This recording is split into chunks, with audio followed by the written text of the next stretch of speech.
Great, so we're doing pretty well. We've delved into styles in some detail now.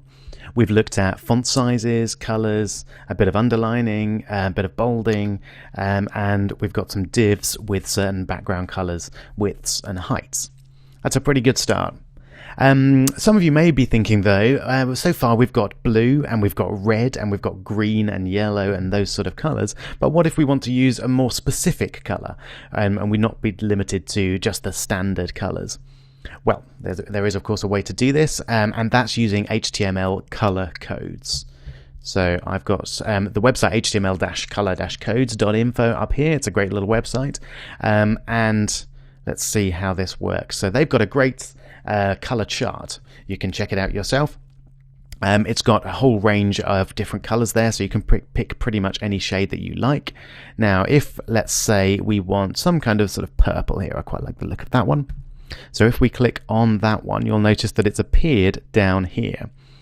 Now, what is that purple then? It's a certain purple shade which has the HTML code B404AE. Now, I'm not going to go into the details of how those codes are actually constructed and what they mean. The important thing is you can use them in your HTML file to refer to that particular color. So I'm just going to go in there and copy that number, and I'm going to change my blue box background to that one. You have to include the hash.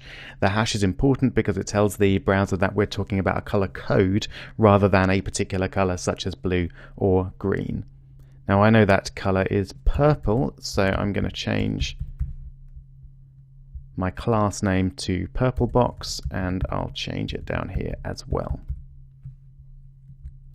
Okay, let's see how that looks. Great, so we've now got that particular shade of purple as our background. So you can of course choose any color you like. I suggest you have a little play around and change the colors as you like. If you want a really precise set of color codes that are even more detailed than that, you can use something like this. So on the same page, HTML color codes, I'll just stretch that out a little so we can see the whole thing, and you can now use absolutely any shade of any color that you want. So let's say we want some kind of green. We can click there and it will give us the color code of any of those shades. So I'll go for a kind of dark green there. So that's that number. Again, I'm going to copy that, and I'm going to change my red box to a green box with a background color of that number. Very important that you put the hash symbol in front, otherwise that's not going to work.